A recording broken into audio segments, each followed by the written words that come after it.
problem, you go to these books and Good morning, Earth, and Merry Christmas. This is Adam Sturch broadcasting from the Mushroom Mansion House, New Mexico, working on oil painting angels and umbrellas. Alright, I went ahead and set in the line work for the goat's skull on the left side of the composition. And today I'm going to start with trying to get that blocked out with some lights and darks. I've got some intermediate, what is it, sienna? Burnt sienna? Light sienna? Ochre? So, I don't know, it's yellowish brown mixed in with some white. And so it's a pretty light tan. And then some white and some Payne's gray. And I'm just going to try and model this skull out here. First layer anyway, see how I can get it shaped up. In 26 minutes, let's go. You just go to the Med library and Xerox them out.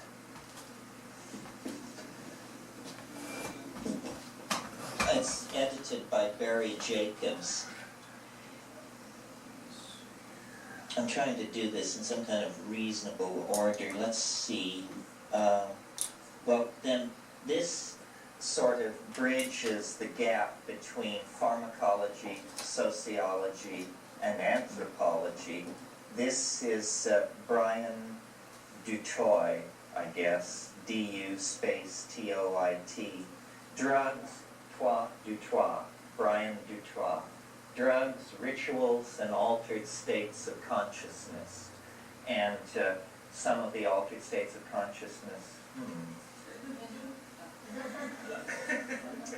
Let me see if I can make a quick identification. I think this is actually Banisteriopsis russbiana, which is a rare admixture plant. Contains DMT, but has the lanceolate leaf end that distinguishes it from Banisteriopsis caapi. Probably could do 10 years for the book. The publisher on this one is a weird one. It's B-A-L-K-E-M-A, Balkema of Rotterdam. So it's a Dutch publisher. The author's name is Dutoit, D-U-T-O-I-T. Yeah, this is a good one. And so then sort of moving out of the realm of pharmacology and psychology and into the specifically anthropological stuff, this is one that a number of various contributors, alternate states of consciousness, multiple perspectives on the study of consciousness, edited by Norman Zinberg of Harvard. And this deals not only with shamanic drug usage, but heroin, the heroin subculture, and a number of different things. Urban drug cultures are discussed as well. Mostly a sociological perspective here. Zinberg. And then moving into the more specifically anthropological stuff, in what order? Let's see. Well, here's my favorite one. Before he got into drumming, Michael Harner edited this book, Hallucinogens and Shamanism, Oxford University Press, available in print, in paper. And a number of writers contributed to this. There are about 3 articles on ayahuasca that you just will not find anywhere else. 4 articles. Articles on peyote. A wonderful article by Henry Munn called The Mushrooms of Language. Just a classic article on mushrooms.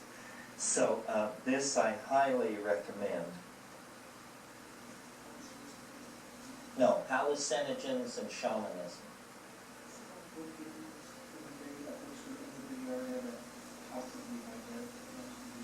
Well, to have most of them, that would be a breakthrough. The place I would start would be Mauve in Berkeley, and then Black Oak in Berkeley, and then Green Apple in the city, and you just basically Pellucidar in Albany. The better bookstores with large inventories of used books. Yeah, they have a drug section at Shambhala.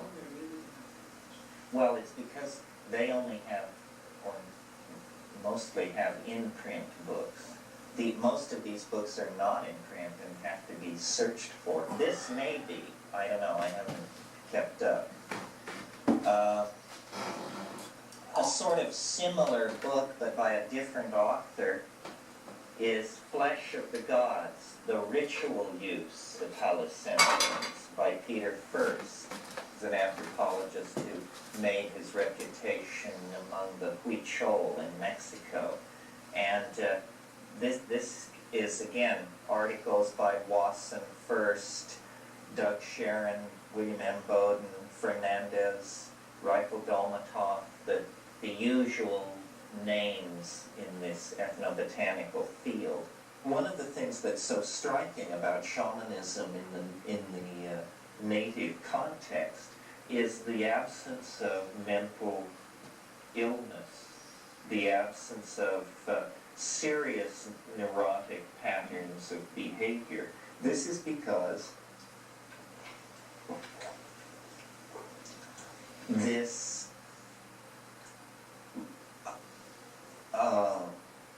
translinguistic reality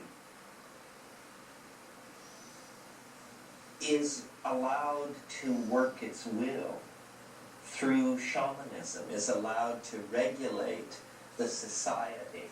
In other words, our model of how society works is we are at war with nature, and we must push it back, seize a beachhead, fortify our position, dig in, these kinds of metaphors of capture and control, while the shamanic approach is we must communicate with nature in order that nature can communicate with us, in order that we may know what should be done. And shamanism as classically practiced is hunting magic, weather magic, healing magic. In other words, ways of getting into the evolving of state-bound system patterns within nature. Weather, we would presume, can to some degree be predicted by looking at past weather states.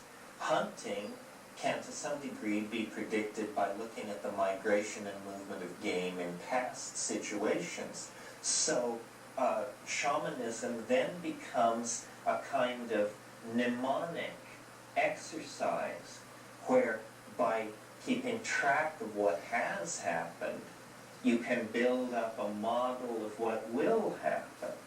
And originally this was done through great mnemonic feats of memory. You know, like the Yugoslavian folktale singers, or the Homeric epics, or the people who sang the Edda.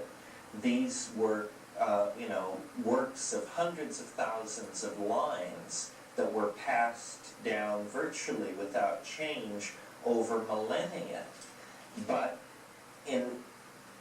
there's a strange phenomenon at least in the evolution of cultures, and perhaps more generally, which is every step into freedom contains within it the potential for greater bondage. Now, what I mean by that is, here's an example of it. Women in charge of the gathering phase in hunting gathering cultures developed language, I believe, because they had great need of the ability to make fine distinctions. In other words, here you have 50 grasses, small herbs, shrubs. They have roots, fruits, berries, seeds, inflorescences. Some of these things are poisonous, some of these things are foods, some grow in the spring, some in the fall, some along the river courses, some on the hilltops, so forth and so on. A great many descriptive dimensions come to bear on this. So consequently, I think women are to be held responsible for the evolution of language in order to discuss extremely important matter of what is good to eat and what is not, and where do you find it, and how do you preserve it, and what do you combine it with, and so forth and so on. Men, on the other hand, who were in charge of the hunting because of the different body type and bladder capacity and so on, the premium there was placed on silence, stoicism, being able to stop and for days make no noise possibly, and to just, sort of integrate into this silent kind of thing.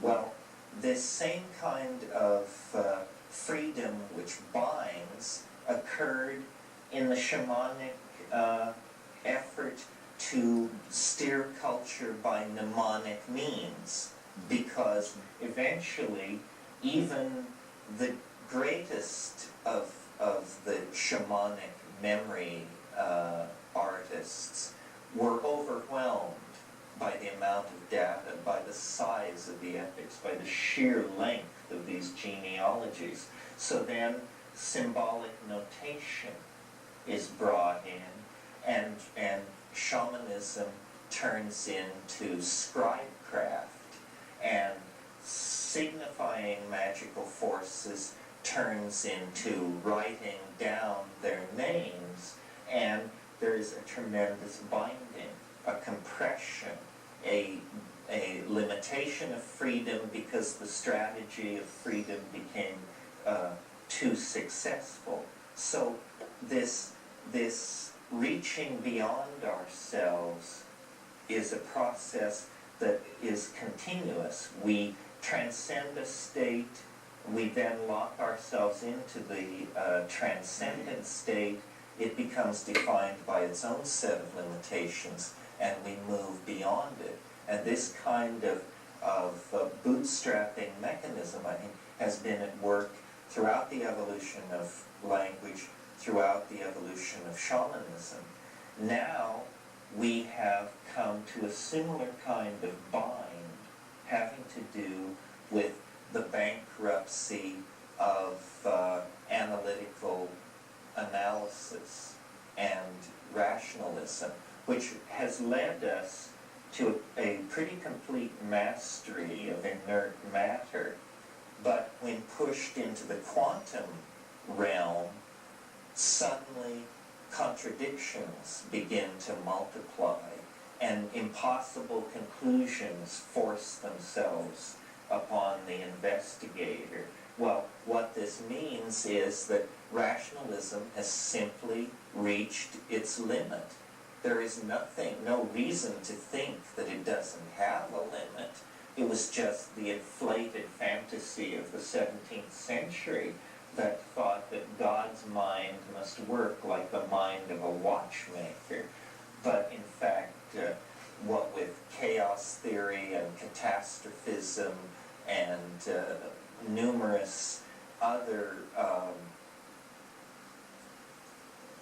non-equilibrium partial differential processes in nature, we now know that nature is extremely unpredictable, highly variable, not subject to analytical understanding except in very limited domains. What this understanding that quantum physics has brought the physicists and that the psychedelic state has brought the people who pursue that, it has not fed back into the mainstream of society. We're still living in a male-dominated, object-dominated, subject, other kind of world model, a world model inherited from the 18th century, really even more than from the 19th century. Well, is it going to kill us? Is it too late? What can we do about it? This is what I talked about last night about the archaic revival as the notion of making a sharp left turn away from the momentum that the historical vehicle wants to follow.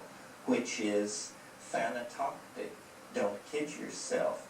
And you cannot have three religions stacked up on top of each other, stretching back 4,000 years, pursuing this monotheistic vision, which ends in an apocalypse, without building a tremendous morphogenetic predilection for the apocalypse. And our demonic investigations into matter have led us to create the machinery to produce the apocalypse. It was interesting, somebody said of the Reagan administration, this was when James Watt was running around saying we didn't have to save the trees because Jesus was coming anyway, so it didn't matter. And someone said, the jerks want to be in the Bible. And that's precisely the historical situation. The jerks want to be in the Bible. In other words, every petty potentate from Frederick Barbarossa to Ronald Reagan has secretly believed that they were living in the time of the Antichrist and would participate in the scenario of the book of Revelations. And this is psychosis if you meet it in a person. If you meet it in a culture, it's called religious piety and conviction. And it has been going on so long that it has actually created a very narrow neck in the historical process that cannot be avoided. We now have no choice in the matter of business as usual. There will not apparently be business as usual. There will either be an apocalyptic destruction of the planet, a kind of Ragnarok, a Götterdämmerung, a complete storm of fire brought on by the eruption of the psychotic mythologies that have driven the matter-centered monotheistic male ego culture. Or there will be a plucking of victory from the jaws of that defeat, and not an apocalypse, but a kind of cultural millennium, a complete breaking out of the pattern into something else. And some of you may know Rian Eisler's work, The Chalice and the Blade. If you haven't read this book, I recommend it to you. For psychedelic people, for feminists, for people concerned with the state of society, this is certainly an important book. And what she's saying is partnership. It is not true that the story of the human race is the story of a pendulum swing between matriarchy and patriarchy, each with its own flaws. Rather, it is that human beings have always lived in an equilibrium-style partnership society, except during the last 8,000 years. This pattern has been disrupted by the rise of the male ego, the suppression of the logos-like connection to nature, and a certain evolutionary path taken in the epigenetic coding of information. In other words, the phonetic alphabet. The phonetic alphabet, which has no reference to the icon of the things expressed, is utterly cool, utterly unable then to give you any feeling of engagement with what is being described. This gives permission for analytical science and the detachment of rationalism and the sorts of philosophies that have created the tremendous split between head and heart that characterizes the political systems of the last several hundred years. Well, this thing which the shamans are contacting, which we can call another dimension, hyperspace, the collective unconscious, whatever it is, It is the ground of our becoming. And the only way to sort of unhitch ourselves from the ego is to open pathways of communication to this invisible field of intentionality in which we are embedded. And this is a very difficult task because the culture in which we live denies that this thing even exists. I mean, if you start saying that you feel the heartbeat of the planet or that you are in resonance with the local ecosystem, or still worse, if you say that you hear the voices of elves and fairies, this is psychopathy. Automatically, you have to be observed, sedated, and cured because you're participating in a model of reality that is not consensually validated. Nevertheless, I think what we're trying to do with meetings like this is empower this particular meme, empower this idea. I can't remember who developed the idea of memes, but it's basically the notion that ideas compete with each other the way animals and plants compete in an ecosystem, that ideas adapt and spread and occupy niches and defend territory and redefine environments. And so my mentioning last night of the woman who said to me, I thought I was crazy until I heard you speak, for me that is really the nugget of this work and the most satisfying kind of comment that anybody could make, because what has happened since the 1960s is the straight people all went off together, and by this I don't refer to sexual preference, I use straight in the earlier sense. The straight people all went off and became very weird together, with their golden Mercedes and their Picasso ceramics and all that. The freaks all went off and became strange alone, each apart in our own way, because community was shattered, affinity groups were suppressed, people went all kinds of directions.